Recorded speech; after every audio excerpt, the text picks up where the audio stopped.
Hi, welcome to the channel today. Today we're going to be going over how to get ready to start your transplants. And we're not going to actually plant the transplants today, but what you need to have to get your transplant started. First thing you have to do is get your seeds. Now, you can go to the store and buy the seeds, but they're going to have a very limited selection. The companies I like to work out of, I'm in Texas, Zone 9A in Southeast Texas. And the number one I like is Haas Tools, because a lot of their seeds are made, they're in Georgia. They try to pick seeds that are doing well in that area. And so that's nice. A lot of them have good seeds. You have good disease packages that go with them, so they're more disease resistant, especially if you're into hybrids. They sell both hybrids and open pollinated, so you kind of get a pick. And even their gardening stuff is both conventional and organic, so they kind of try to hit a broad spectrum of gardening and not try to limit to one particular type. They do not have a catalog, though. You do have to go into Haas Tools, have to be on the computer. That's because they want to save the money to print a catalog that's very expensive, and they kind of start out saying to make the seeds a more reasonable price, it's better to go without catalogs. And they really think that over time you're going to see less and less catalogs as we go forth. I know Baker Creek is big time in the catalogs, but I think some of the other catalogs you may see less and less of them. I don't get near as many catalogs as I used to. The second one I like is Southern Exposure Seed Exchange. They do send out a catalog. They're also, internet. This is their catalog this year. Again, they specialize in seeds that do well in the southern part of the United States, and they also get a lot of the rare seeds, so that's a good catalog to have and to get. They got good customer service, both Haas Tools. If I order from them, usually within a week I got the seeds. I think every time I've gotten the seeds, and Southern Exposure Seed Exchange is the same way. Now, I don't go around buying at the height of when everybody else buys the seed. I'm buying seeds in December, early January. I think Haas Tools still gets them out to you sooner, but some places like Southern Exposure or some of the other ones may not be able to get them out because they get backlogged. Because everybody wants to buy their seeds in February and March, and sometimes your seed catalogs just can't keep up. The other Texas seed company I'm going to talk to you about is Will Height Seed. The good thing about them, if you're wanting to order a lot of seeds, I got the regular 2 ounce there for $3. That's not a bad price. If you want half a pound, $6.10. And a lot of seeds they sell like that.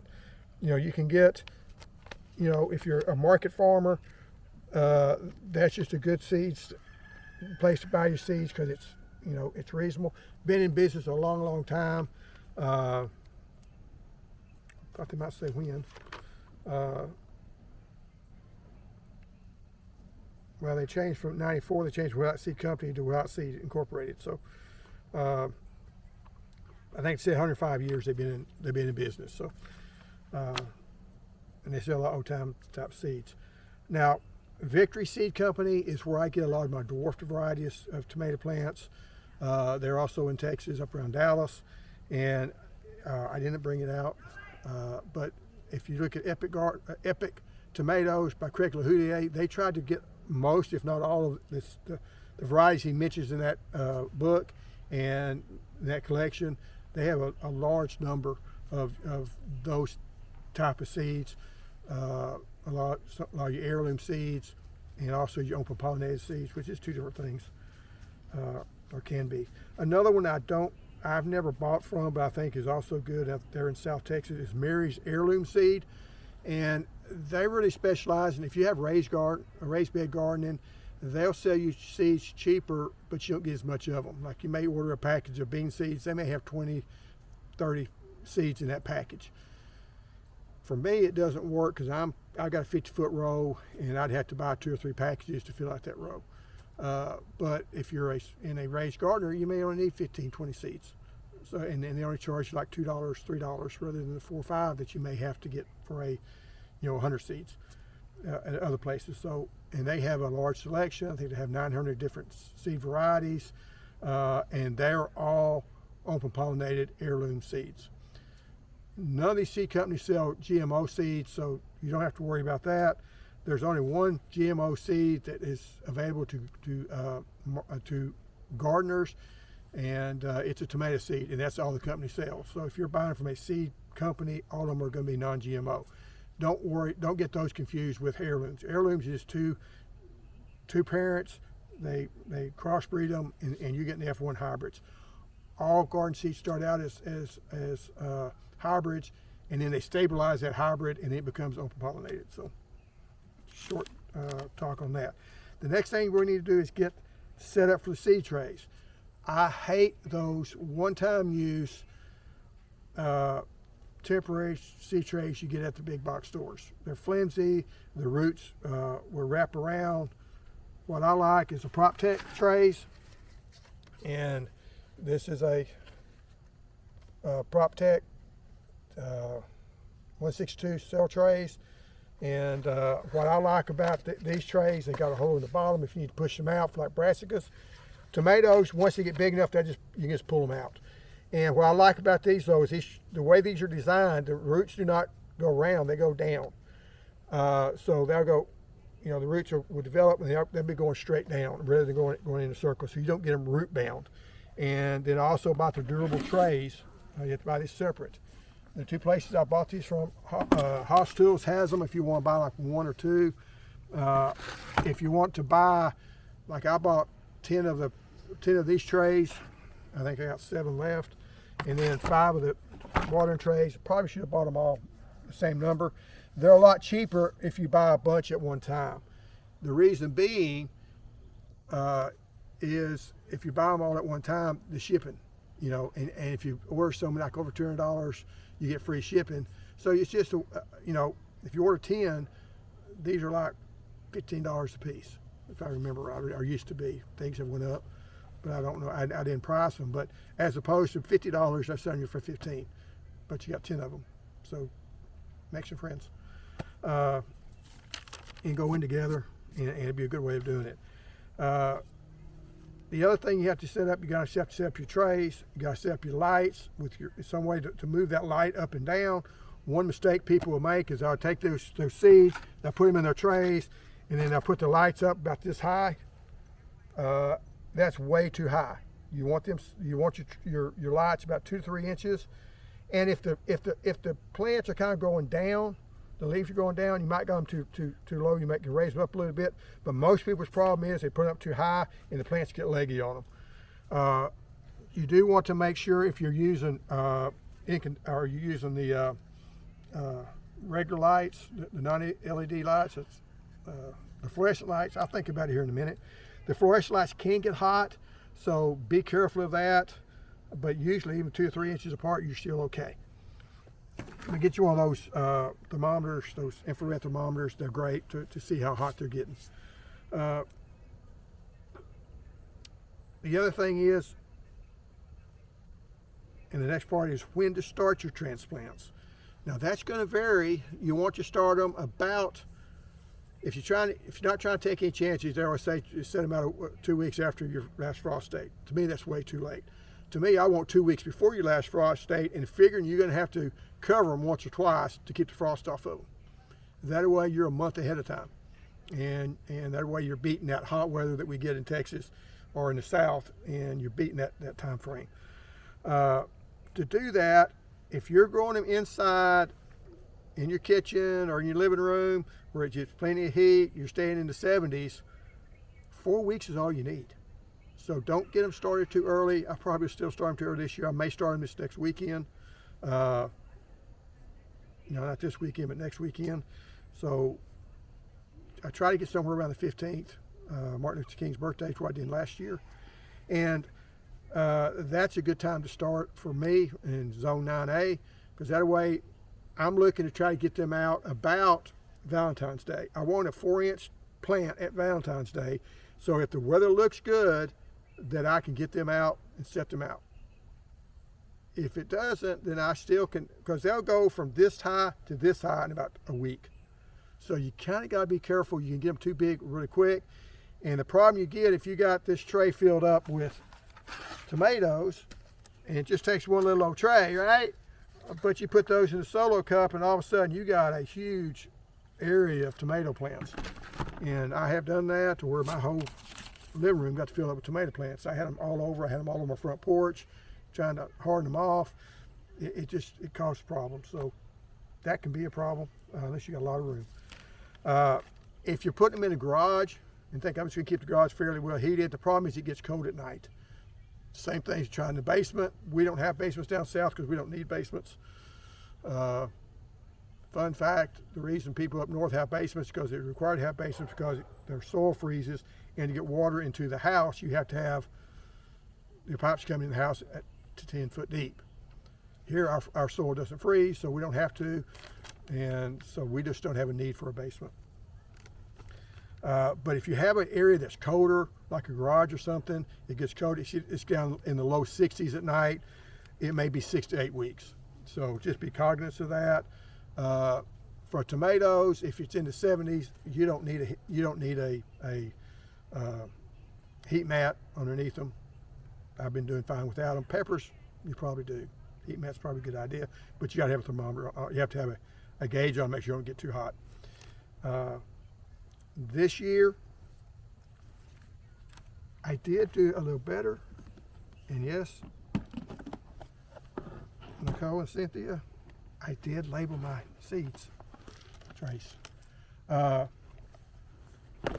One thing you have to do is, I did get a label maker because I got so tired of labeling those little plastic. I'm still going to use those plastic labels, but I'm going to put one of these on them, and they're fading out on me, and I didn't know which ones were which. And you'll get those permanent markers, and they just won't last very long, and they fade on you. It's hard to read. So I've done it. That's how I've done them. Now I'm going to be planting over about 30 different seeds, and the first one I'm going to be talking about is my paste tomatoes, because they're going to be fairly easy. Because I've really tried to ramp down on the type of paste tomatoes, because paste tomato is a paste tomato to me. The one that's done best for me is Invincible. That's how they look here. We're on a new camera, so I'm not sure exactly how things are looking on the camera. The other one's going to be Saucy Lady. I'll show the back of that one. That's Invincible. And that's going to be it. I'm just going to grow 2 varieties this time. I've tried the Tachi and some other ones. I couldn't really tell a difference. I guess I will warn you, if you're trying to keep seeds from year to year, your pelleted seeds do not last good from year to year.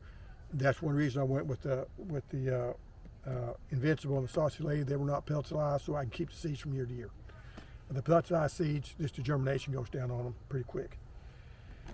Determinants, again, these are my workhorses. The paste tomatoes and Determinants are my workhorses. These are the tomatoes I want to produce a lot of tomatoes. I want them to have a good flavor, but flavor is not the most important thing. It's just a consideration.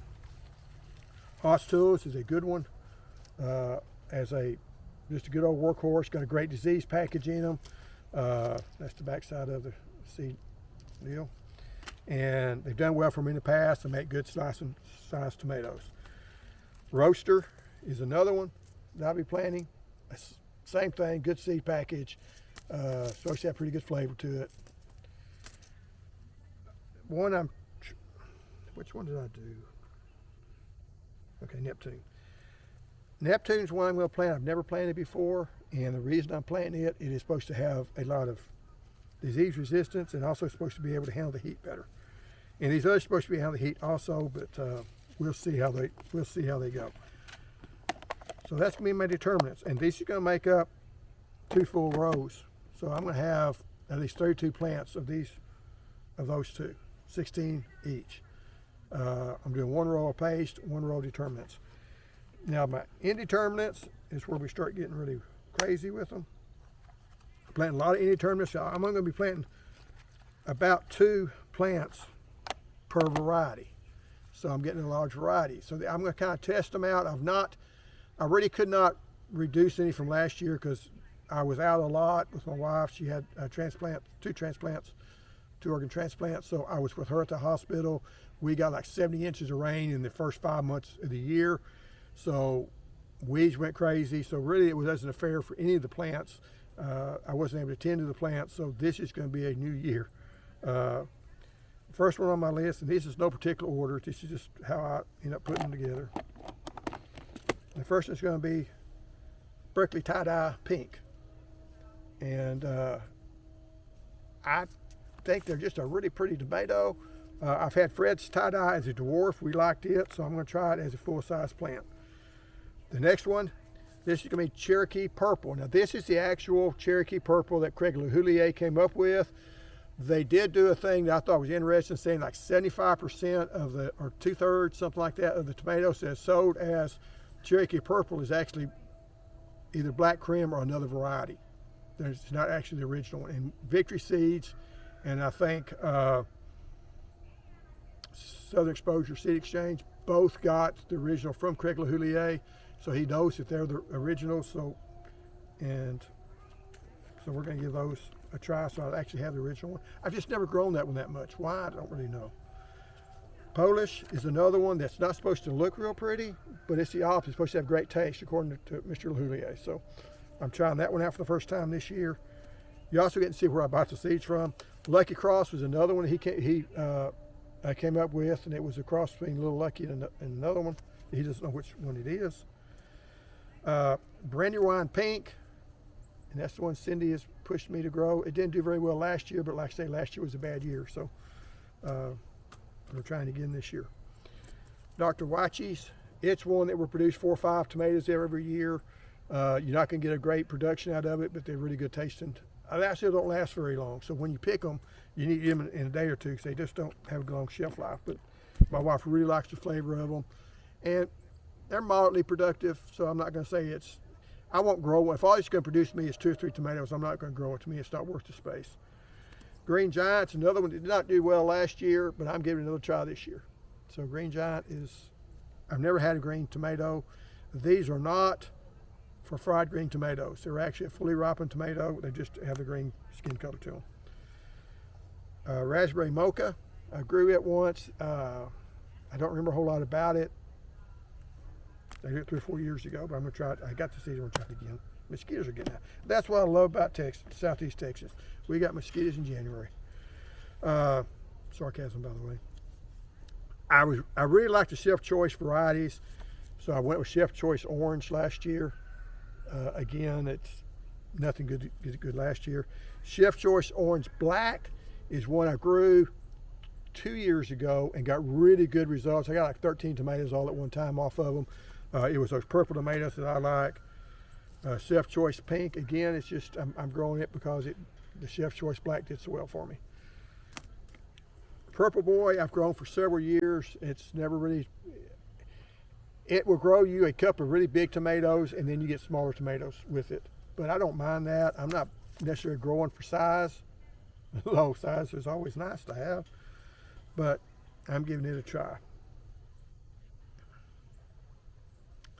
This is Carolina Dusk, and I ordered it, and I'm not sure why, but I'm going to plant it, and maybe then I'll figure out why. Paul Robeson is one that I haven't found it to be very productive, but it's supposed to have really good taste. I haven't really tried it by itself, so but some people that they considered it the best flavor of your slicing tomatoes. And that's all of the indeterminate varieties. And for whatever reason, I really get into cherry tomatoes. So the next ones we're going to be talking about is cherry tomatoes, and I might grow 1 or 2 more, but this is what I've got for right now of all of these. I haven't totally filled up my spaces, so I may add. I'm going to try to grow 2 of each of the indeterminate and 2 of the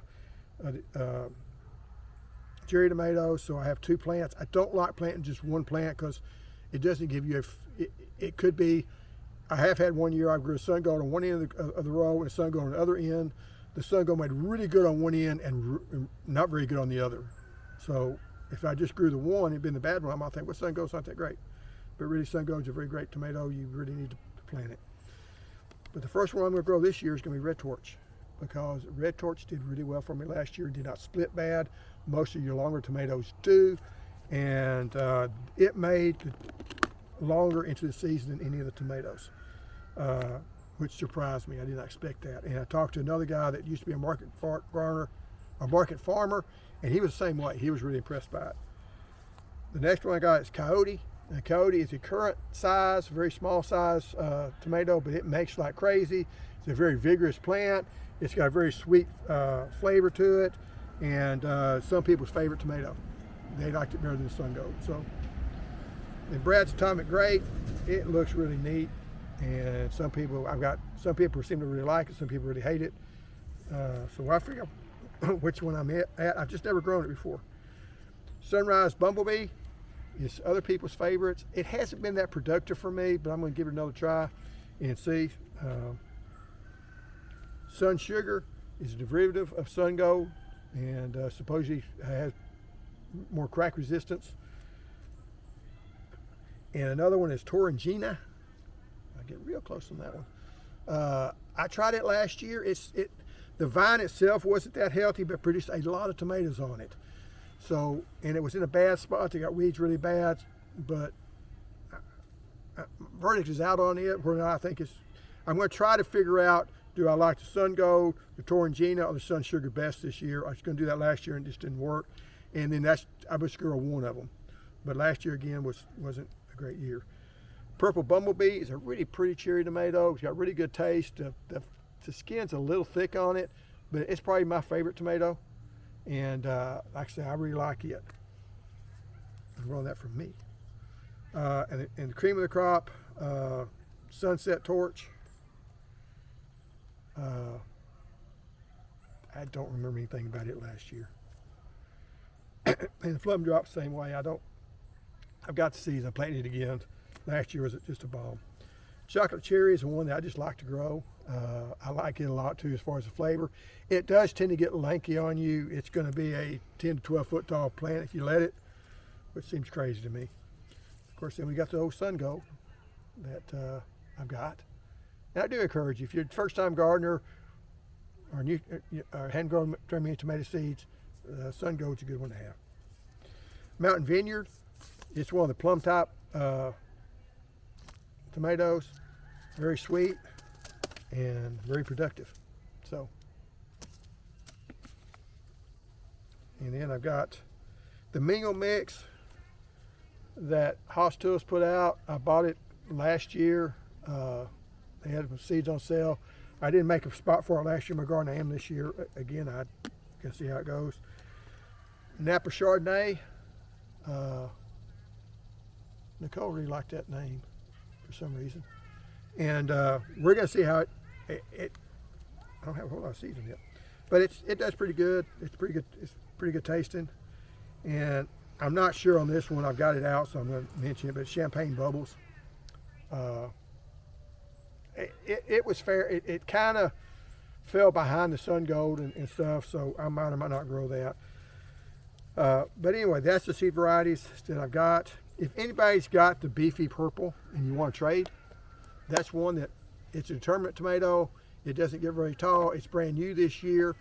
It's open pollinated. I'd like to give it a try, but I don't want to. I really bought all the seeds that I need. I don't want to buy packs of seeds and spend more money on ship than I got on the packs of seeds. So, if I don't get anybody to trade with me, I'll do that for next year. But anyway, I get one more thing I was going to talk about. Get your garden prep done. Get your areas that you got prepped up. Get it ready. You can put out any manures, especially any that has not been heat treated. Get those manures in the ground, plow them into the ground, and let them set. Because what you want to do, if you've got your manures do have listeria, they got E. coli and all that stuff. It takes time for that stuff to break down. So if you're just getting it from a horse barn or you're getting it from your own horses or from your own chicken coop, get that stuff out now, plow it into your soil, and in 120 days, you're good to go. So you're getting close to that 120 days if you're starting to put stuff out and hope to get tomatoes out in the early spring. So go ahead and get that out. That's what I've been doing, getting stuff out, getting in the garden, getting it plowed in. The reason you plow it in is trying to save your nitrogen. If it sits on top, your nitrogen sometimes go up in the air. But anyway, it's about that time, so get ready. Things are ready to take off. Anyway, thanks for watching, and see you pretty soon.